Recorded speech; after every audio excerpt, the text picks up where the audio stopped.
पृष्ठ संख्या 34, पाठ 6, रक्त और हमारा शरीर। दिव्या अनिल की छोटी बहन है। यूं तो वो शुरू से ही कमजोर है, लेकिन इधर कुछ दिनों से उसे हर समय थकान महसूस होती रहती है। मन किसी काम में नहीं लगता। भूख भी पहले से कम हो गई है। अस्पताल में उसे डॉक्टर ने देखा तो कहा, लगता है दिव्या के शरीर में रक्त की कमी हो गई है, जांच कराकर देखते हैं। ये कहकर उन्होंने दिव्या को रक्त की जांच के लिए पास के एक कमरे में भेज दिया। वहां अनिल को अपनी ही जान पहचान की डॉक्टर दीदी दिखाई थी। डॉक्टर दीदी ने कहा, कहो अनिल, कैसे आना हुआ? अनिल ने बताया कि डॉक्टर ने दिव्या को खून की जांच के लिए आपके पास भेजा है। इतना सुनते ही डॉक्टर दीदी ने दिव्या की उंगली से रक्त की कुछ बूंदें एक छोटी सी शीशी में डाल दी और स्लाइड पर लगा दी। फिर अनिल से बोली, अनिल, तुम कल अस्पताल से रिपोर्ट ले जाना। अगले दिन अस्पताल पहुंचकर अनिल ने डॉक्टर दीदी के कमरे के दरवाजे पर दस्तक दी। भीतर से आवाज आई, आ जाओ। अनिल ने कमरे में प्रवेश किया तो पाया डॉक्टर दीदी सूक्ष्मदर्शी द्वारा एक स्लाइड की जांच कर रही थीं। दीदी के इशारे से वह पास रखी एक कुर्सी पर बैठ गया। स्लाइड की जांच पूरी होने पर डॉक्टर दीदी ने साबुन से हाथ धोए और तौलिए से पोंछती हुई बोली, दिव्या को एनीमिया है। चिंता की बात नहीं, कुछ दिन दवा लेगी तो ठीक हो जाएगी। पृष्ठ संख्या 35। अनिल के मन में जिज्ञासा हुई। वह बोला, दीदी, एक सवाल पूछूं? हाँ हाँ, क्यों नहीं, डॉक्टर दीदी ने कहा। एनीमिया से आपका क्या मतलब है दीदी?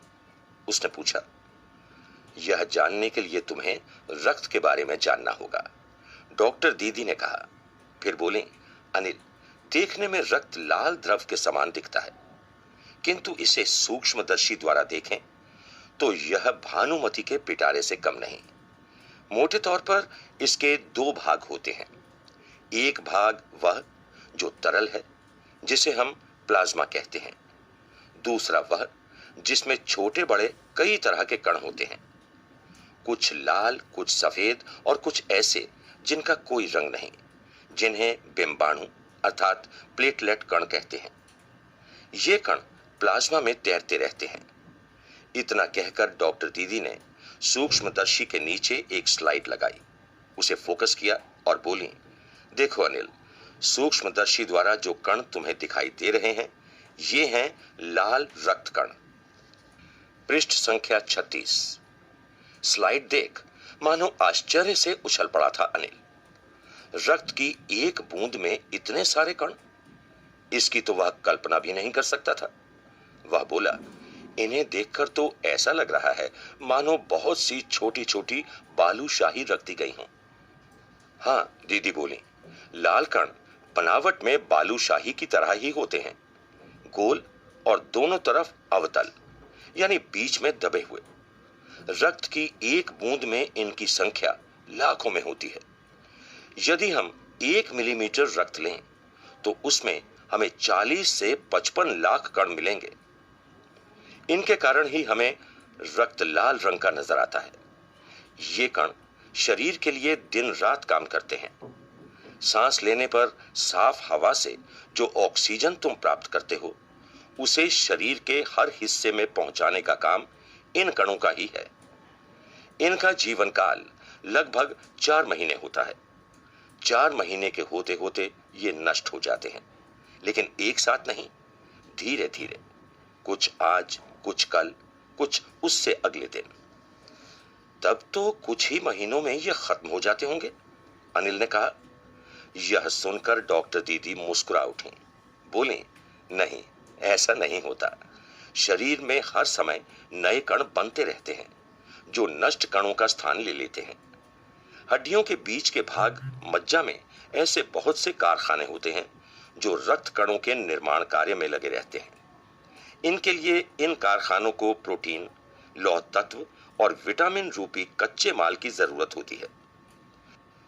यह पौष्टिक आहार लेते हो? हरी सब्जी, फल, दूध, अंडा और गोश्त में ये तत्व उपयुक्त मात्रा में होते हैं। यदि कोई व्यक्ति उचित आहार ग्रहण नहीं करता तो इन कारखानों को आवश्यकता अनुसार कच्चा माल नहीं मिल पाता। नतीजा यह होता है कि रक्त कण बन नहीं पाते, रक्त में इनकी कमी हो जाती है। लाल कणों की इसी कमी को एनीमिया कहते हैं। पृष्ठ संख्या 37। तो क्या संतुलित आहार लेने मात्र से हम एनीमिया से बचे रह सकते हैं? अनिल ने सवाल किया। दीदी बोली, हाँ, यह कहना काफी हद तक सही होगा। यूं तो एनीमिया बहुत से कारणों से हो सकता है, किंतु हमारे देश में इसका सबसे बड़ा कारण पौष्टिक आहार की कमी है। इसके अलावा इस रोग का एक और बड़ा कारण है पेट में कीड़ों का हो जाना। ये कीड़े प्राय दूषित जल और खाद्य पदार्थों द्वारा हमारे शरीर में प्रवेश करते हैं। अतः इनसे बचने के लिए यह आवश्यक है कि हम पूरी सफाई से बनाए गए खाद्य पदार्थ ही ग्रहण करें। भोजन करने से पूर्व अच्छी तरह से हाथ धो लें और साफ पानी ही पिएं। और हाँ अनिल, एक किस्म के कीड़े भी हैं जिनके अंडे जमीन की ऊपरी सतह में पाए जाते हैं।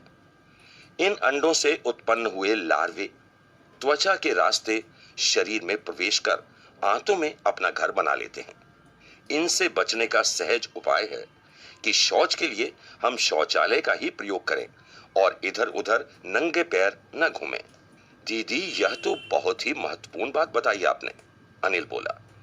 वह पल भर सोच में डूबा रहा, फिर बोला, आपने बताया था कि रक्त में सफेद कण और बिंबाणु अर्थात प्लेटलेट कण भी होते हैं। शरीर में उनका क्या काम है? पृष्ठ संख्या 38। दीदी बोली, सफेद कण वास्तव में हमारे शरीर के वीर सिपाही हैं। जब रोगाणु शरीर पर धावा बोलने की कोशिश करते हैं तो सफेद कण उनसे डटकर मुकाबला करते हैं और जहां तक संभव हो पाता है रोगाणुओं को भीतर घर नहीं करने देते। बस संक्षेप में यूं मान लो कि वे बहुत से रोगों से हमारी रक्षा करते हैं।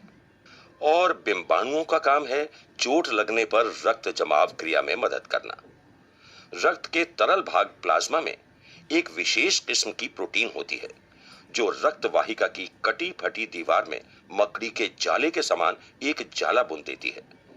बिंबाणु इस जाल से चिपक जाते हैं और इस तरह दीवार में आई दरार भर जाती है, जिससे रक्त बाहर निकलना बंद हो जाता है। अनिल बोला, दीदी, लेकिन घाव गहरा हो तब तो खून बहता ही चला जाता है। हाँ, ऐसे समय में उस व्यक्ति को जल्दी से डॉक्टर के पास ले जाना चाहिए। जरूरत समझने पर ऐसी स्थिति से निपटने के लिए कुछ टांके भी लगाने पड़ सकते हैं, किंतु डॉक्टर के पास पहुंचने तक के समय में चोट के स्थान पर कसकर एक साफ कपड़ा बांध देना चाहिए। दबाव पड़ने से रक्त का बहना कम हो जाता है, जो उस व्यक्ति के लिए काफी लाभप्रद सिद्ध हो सकता है। किंतु अगर बहुत अधिक रक्त बह जाए तो उसे रक्त चढ़ाने की जरूरत भी पड़ सकती है, दीदी ने समझाते हुए कहा। अनिल ने कहा, क्या ऐसे समय में किसी भी व्यक्ति का खून काम आ सकता है? दीदी बोले, अनिल, हर किसी का रक्त एक सा नहीं होता।